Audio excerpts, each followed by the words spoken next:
एक बार पुनः स्वागत करना चाहूँगा आप सभी लोगों का, जितने भी लोग इस वीडियो को देख पा रहे हैं।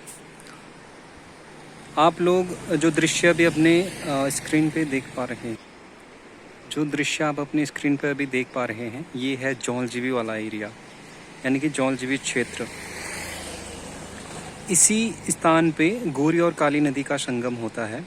ये जो नदी आप देख पा रहे हैं, ये जो ऊपर से बहती हुई आ रही है, ये है गोरी नदी, जो कि मीलम ग्लेशियर से निकलती है, जिसका उद्गम मीलम ग्लेशियर से होता है और मुनस्यारी क्षेत्र में मुदकोड एवं अन्य क्षेत्रों को स्पर्श करते हुए नदी आगे बढ़ती है।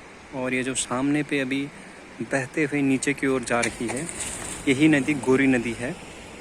और ये नदी आगे जाके जो सामने हमें दिख पा रहा है, जो दोआब क्षेत्र हमें दिख पा रहा है, यहीं पे यह जाके काली नदी में संगम बनाती है। और यहीं पे ये दो नदियाँ आपस में मिलकर संगम बनाती है और इस क्षेत्र को संयुक्त रूप से जौलजीबी नाम से जाना जाता है।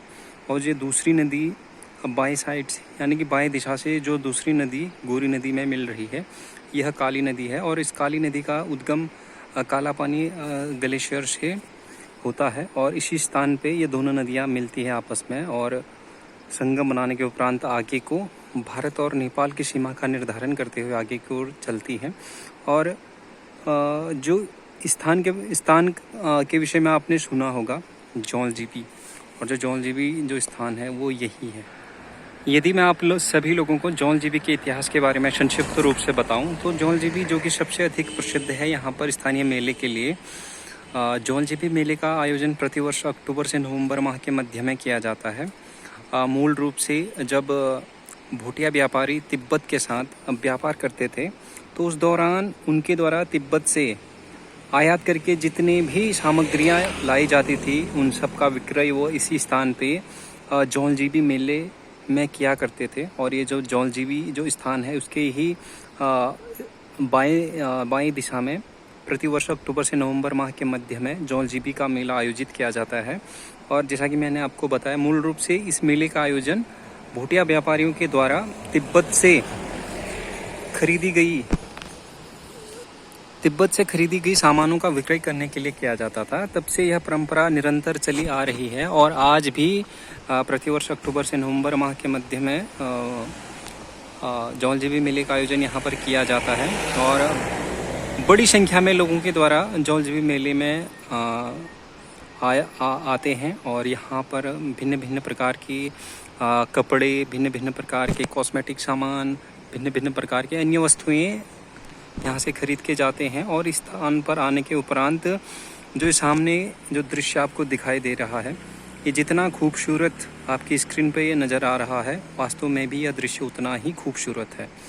परंतु मुझे एक अन्य जो समस्या यहाँ पे लगी है, जो गोरी नदी बह रही है, इसका ये जो जल स्तर है काफ़ी अधिक है, जल प्रवाह काफ़ी अधिक है। इसमें भारी मात्रा में जल ग्लोबल वार्मिंग के चलते भूमंडलीय ऊष्मायन के लगातार बढ़ने के कारण नदियों का जल स्तर लगातार बढ़ रहा है। और ये जो गोरी नदी आ रही है, इसका जल स्तर काफ़ी अधिक है, जिस कारण ही जो इसके समानांतर ये निवास स्थान बनाए गए हैं, जितने भी ये घर बनाए गए हैं, ये जो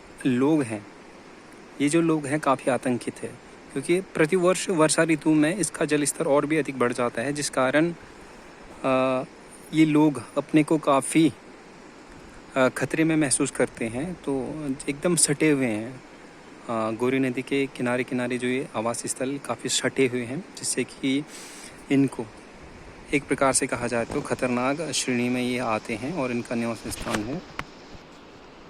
तो मैं यह उम्मीद करूँगा कि ये जितने भी लोग हैं, किसी भी प्रकार की प्राकृतिक आपदा आने से पूर्व ही अपने को किसी अन्य स्थानों पे बसाएं। हालांकि इसमें कुछ व्यवहारिक कठिनाइयाँ स्वतः ही आएंगी, जिसके लिए सरकार को भी इसके लिए सहयोग अपना देना चाहिए। और देखिए, बहुत ही ज़्यादा खूबसूरत ये दृश्य है, मन को भाने वाला, आत्मा को मोहित कर देने वाला यह दृश्य है। मैं आप सभी लोगों से यही उम्मीद करता हूँ कि आप इस क्षेत्र की इस स्वर्गमयी खूबसूरती को अपने भीतर महसूस करते हुए किसी न किसी समय अवकाश निकाल के यहाँ पे अवश्य आइए और इस बेहतरीन प्रकृति निर्मित खूबसूरती का आनंद उठाइए। धन्यवाद।